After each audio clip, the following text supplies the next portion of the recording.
Calling all empaths. If you are someone who struggles with social anxiety because you're highly sensitive and can feel all the feels, I get it. It can be overwhelming. So if that's you, then stick around for this episode because we're sharing our tips on how to overcome and conquer that social anxiety. Hey, we're Britt and Chris Carmichael, and you're listening to the Elevated Life Podcast. Throughout the 13 years we've been together, we've never ceased in our endless quest to better ourselves. We've studied top experts, philosophers, and gurus. After years of personal self-experimentation, we've found the tools for shifting your beliefs, moving through fears, and developing a positive mindset. If you're ready for a breakthrough, then you're in the right place because we're here to empower you to take control of your life with simple mindset shifts that create radical transformation. We'll be diving into topics like personal growth, health, philosophy, spirituality, relationships, success, and mindfulness. So create some space for yourself and get comfy. It's time to become the badass you were born to be. Can you imagine the running dialogue that must be going through every single person's head all the time? Oh my gosh, what are they thinking of me? Will they judge me if I do this? What will they think of that? Blah, blah, blah, blah, blah. It's just a constant inner dialogue of wondering what other people will think. And when you are constantly creating these narratives in your mind, it's easy to create the feeling of anxiety in your body. And what that anxiety typically does is that it kills our confidence. And that's the big part here, is that when you don't have confidence in yourself, when you don't have confidence in yourself around other people, it's always going to lead to these feelings. And so what will end up happening is that you project a lot of your insecurities onto someone else's mental picture screen and make the assumption that they are saying that about you. But as Britt pointed out, most people are really just thinking about themselves. I mean, not that everybody's walking around being a narcissist, but in some degree we are, because that's the person who we're around all day. We're always with us. And so we have to be thinking through our lens. We have to be seeing the world through the lenses and the filters that we have put on our brain through our beliefs. And so our first really big thing that you want to be able to do if you deal with social anxiety is to love who you are. To love who you are at the core, not just like the way you look or the way you dress or, oh, you're quirky. Like it's not that. It's loving who you are deep down inside. What that does is that it frees everybody else from having to love you too, because not everybody's going to like you. If you go into a place saying, oh man, there might be people in here that don't like me, good. There's to be some people in there that probably don't like you. I'm sure there's some people that don't like me whenever I walk into a place, and that's not a big deal. Everybody is free to like who they want. It's not your responsibility to dictate how a person feels about anything. But what you can do is go into a room and love yourself enough to not be in your own head. What will really help is if you start to look and listen to the people who are around you. If you will take your focus and put it on them and what it is that they're doing, a lot of times the feelings that you have going on inside of you will simply disappear. And that really touches on the next point. The second thing to conquer social anxiety is to develop your skills. And listening, like Chris just mentioned, is one of those skills. So most of the time when it comes to being in a social environment, if you just listen, a lot of the times people feel safe around you. They feel like, oh my gosh, they really listened to me. I felt heard. You'll find that most people, or at least I do as a hairdresser, getting to listen to thousands and thousands of women sit through my chair over the years, I've listened that most women don't feel heard by their partner or even at work. So being that listening ear actually creates this sacred bond between you and that other person. Another skill that you can learn to conquer social anxiety is to have a game plan going in. Know what that phrase is or that question that you're going to ask that other person to start that conversation. For example, when I have new clients in my salon or anywhere that I meet new people, I always ask the question, hey, what are you passionate about? This question always kickstarts a really special conversation between me and the other person because it gets past all the fear, all the drama, and it cuts to that thing that they love. And people light up when they talk about things that they love. So having a certain set of questions that you know you're going to ask people really helps to set you up for that easy, smooth transition in conversation. And when you're ready to end a conversation, you can always just say, thanks so much. I've enjoyed talking to you. I really need to run to the bathroom. That's how I always get myself out of conversations that just aren't my vibe. Yeah, it's great to have an entrance plan, and it's great to have an exit plan. The other thing that I really like to do is before I engage in a conversation, I like to do kind of a read the room. I have to kind of say, who am I going to talk to? And I'm looking for certain things. I'm looking at what is their body language doing? Are their shoulders and traps really tense? I know they're going to be anxious, and so I'm going to get over there and I'm going to feel anxious too because that's what they're feeling. Am I with a person that's relaxed? They've got maybe one hand in the pocket. Their body posture is open and friendly. I'm looking at the expressions on people's faces. What I'm doing is taking inventory. I'm saying, who am I the most likely to have a fun conversation with? And you know what? I'm not always right. That even though you read the room well, it may not be who you end up talking to, and you may end up talking to the person later on. But at least it gives you a little bit of a clue. And sometimes that clue really, really plays out and helps you into getting into something that you'd like to talk about or like to be around versus just, well, I'll just try the first person that I see. It's not about that. It's about finding where you can immediately win. Another tip that you can take away to develop your set of skills is to create an elevator pitch. This is something that I was teaching one of my coaching clients because she was having anxiety introducing herself to new people. And I said, well, you know, when you're struggling with figuring out who you are and loving yourself, as we talked about, you have to fully love who you are to have that comfortability within a set of strangers. So one common way to ease that anxiety and feel more comfortable is to feel confident in having a story that you tell about yourself. When someone says, hey, who are you? What do you do? You can say, hi, I am blank and I help people do this through this action. So you can create an elevator pitch that basically in one quick sentence summarizes who you are and what problem do you solve and how you can help people. That way you can see, do you need my skills? Do you need yours? Like, how are we going to share this common bond and this common ground? The next thing you can do is that whenever you have a person and you're having that conversation of what do you do? What are you up to? What's your life like? Those kind of questions. What I like to do when I want to continue the conversation on is I always ask, how did you get started in that? What I'm doing with the how question is I'm asking for the story. That will, for one, buy time. If I don't know what else to talk about, if you're socially anxious and you don't know how to carry the conversation on and on and on and on, so that you can like develop into a relationship, what you're going to want to do is ask them a story. Ask them about themselves. When you're listening to that story, you're going to pick out one thing that happens in that story and you're going to go, oh, I've never heard that before. Can you tell me more about this thing? Or, hey, how does that relate to this? You want them into another story. What ends up happening is that when a person is talking about what they're passionate about, what they're into, what they do for a living, something that they're experienced and confident with, and they're talking to you and you're taking an interest in it, you end up building deep rapport almost immediately. And so people will start to relax around you. They'll start to feel good. And you don't have to be in your head thinking, do they like me? Because you know that they do. You're asking them about what they're into. You're already doing more than like what Britt said. Her clients are saying that people don't pay attention to me. People aren't giving me the love and appreciation and the affection and time that I need. When you do this with a person who's a stranger or who you just met, how well you can get to know them quickly is like, oh my gosh. And you'll hear people say this. When you get it right, you'll hear people say this one phrase. I haven't told anybody that before.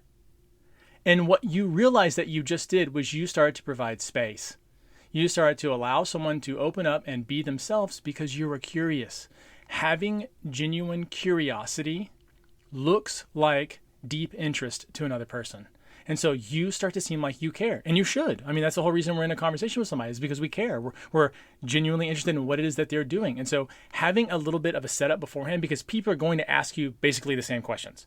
If you walk into most rooms or meet a person for the first time, you're going to have these same like 4 or 5 questions. It's basic. And so if you've thought out your answer beforehand and said, well, that would really tell them about what I do in a really short, concise way, it's so beneficial when you actually go out to do it. I know. So the best thing you can do is to create your core questions that when you are in a networking event or you're experiencing or at a party, someone new, have these 5 questions that you want to ask that you can go to and lean on when the conversation gets a little weird and you're in your head.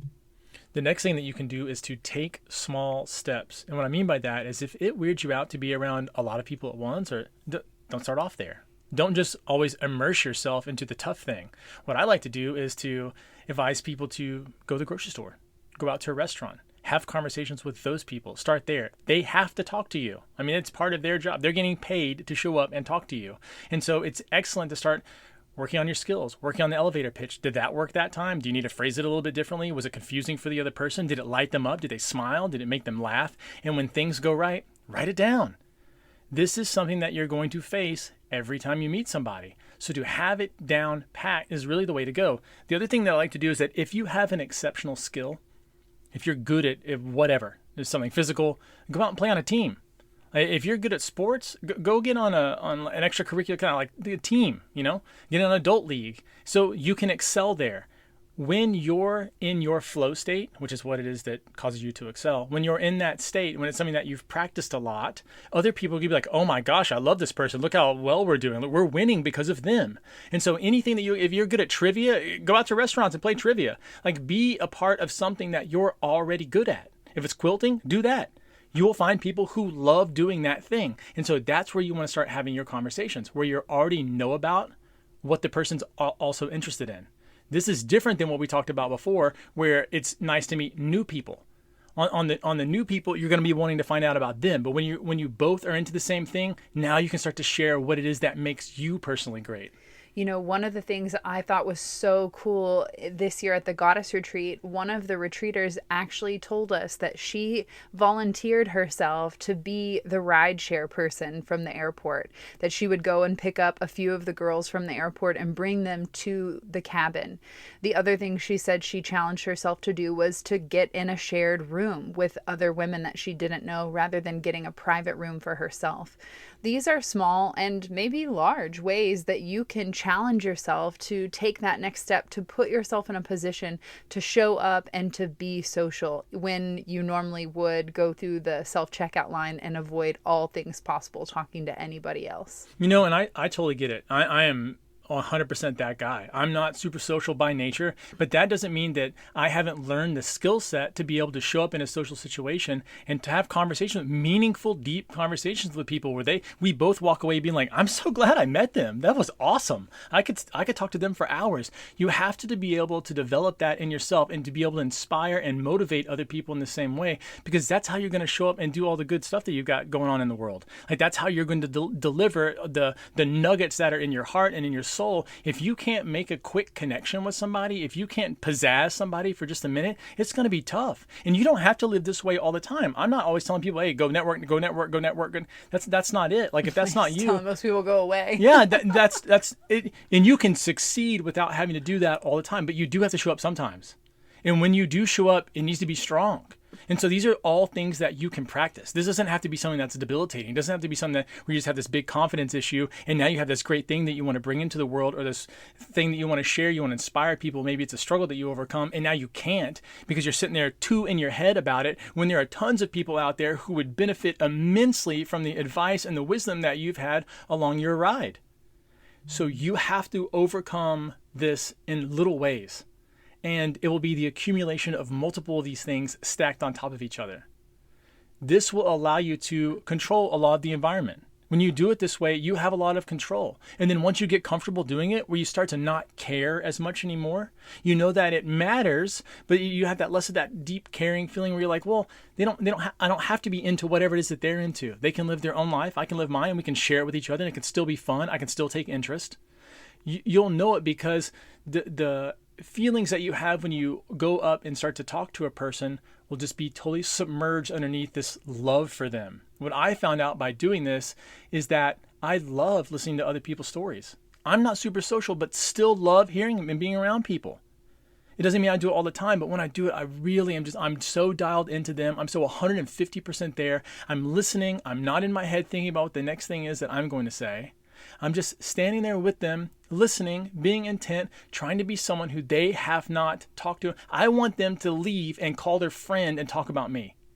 Not because I was special, not because I live a cool life or anything. I want them to talk about it because of how I made them feel. People will always remember that. Unless you have super cool shoes on, they're not going to remember your shoes. They're not going to remember what your funky hair looked like. They will remember how you made them feel and what that feeling was, and people will naturally gravitate toward you. It makes you have a superpower if you will take decent interest in other people. They're going to remember my shoes. They're definitely going to remember your shoes. So it really reminds me of my favorite quote, and that is by Georgia O'Keeffe. And she says, "I've settled it for myself that all compliments and criticisms will go down the same drain, and I am quite free." And I think that's just it. When you love who you are, you develop a set of skills that gives you a format or a template to walk in to meeting new people with a plan. And you take the pressure off by giving yourself space to find the connection rather than the reason of rejection. It really takes away the anxiety of meeting new people, because at the core of it, connection is our greatest strength. It's what brings us together. It's what makes us feel like we have a community, like we belong, like we're loved. So really, meeting new people is a beautiful, wonderful new thing. It just might be that you've been putting yourselves in situations to meet the wrong new people. And like Chris said, if you want to eliminate that anxiety, put yourself into a situation with people that are already on the same common ground as you. And that can help you to develop a sense of confidence in yourself and feeling safe to share that vulnerably with other people. Yeah, it's so the power of communication is one of our secret powers. I mean, you're going to use it to woo a lover. You're going to use it to sell a product. You're going to use it for how to build yourself up or motivate yourself.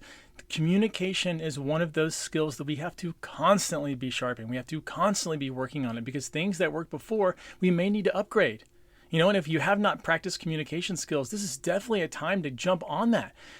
We have a masterclass for that. We definitely do. And it's incredible what happens on how you all right, the number one thing that you can do for another person is not love them. I know that would be incredible, but the thing that we really do for people that changes the game is we understand them. When you can understand people, when people feel understood, they feel a connection with you that cannot be broken. They feel like they can open up their hearts and be who they really are. That's why I love that you brought up the retreats, because that's such a space where, and you can tell there are people who come to the retreats that are not social people. They are like, what did I get myself into? And then by the next day, they look like they've been friends for 10 years. And it's something that happens when you're able to give people space to do this opening that I'm talking about, so that they can finally feel like, man, I've been wanting to get that off my chest, or I've been wanting to say that, or I've been wanting just the opportunity to be who I really am. Thank you so much for giving me that. That's the power of real communication, and that is very, very deep intimacy. And it only happens if you give yourself permission to open up and be seen by another. So practice taking these small steps, and learn to love yourself. Practice your communication and put yourself out there, because you'll be surprised at the new connections that you might make if you just have the willingness to say hi. Be the first person in the elevator to speak up, to open the door for conversation and communication. All right, I want to tell you one more quick tip before we're out of here today. And that is that I have had the blessing to watch how Britt interacts. And Britt is a go-getter. Britt is massively extrovert. She'll talk to literally anyone. I'm like, babe, we don't have the time today to talk to all these people. And she's like, yes, we do. Excited about it, right? So she's a great person to learn from. And here's Britt's thing. And she does it every single time that we meet somebody. She'll walk right up to him, bold too. It's like a different step that she starts taking. And she goes, hi, I'm Brittany. What's your name? And that's it. That is the opening line. She doesn't go in. It's no more complicated. They're going to tell her something. Oh, well, yeah, well, what do you do? Boom, we're in a conversation. And I've watched her do it time and time again, and meet anybody that she wants to meet, talk to anybody she wants to talk to. And it's something that simple, and she does it it's amazing, because I don't even know if you've planned that out. Do you know you do that? No, but I feel like that's like basic kindergarten 101. Just like, go introduce yourself. It is. It's always the basics, I think, that take us back. We don't realize how simple and direct can be so powerful. And people forget to do this. We're just like trying to impress someone. Like, what's your name? Like, let's start with some easy shit. See? And that's all you got to do. Let's start with some easy shit. that's all it takes. And we overcomplicate things in our head. We build up scenarios that don't exist. We wonder what's going to happen, if we meet this person and then 6 months down the road, if they don't show up on time. Like, you're getting ahead of yourself. Let's just have a conversation, see where we're at. Let's take it from there. Oh, let's take it from there, Carmichael. This has been so much fun. If you had an aha moment or a takeaway, we'd love to hear about it. Tag us on Instagram, share it with your friends. And until then, we will catch you next week. Peace. Thanks so much for tuning in to the Elevated Life Podcast. Want more? Join us at theelevatedlifeclub.com for mindset upgrades, lifestyle hacks, and spiritual tools to elevate your soul. Each month features a new masterclass, meditation, yoga practice, and more to help you transform your life one step at a time. Come join the 7 or Above Club.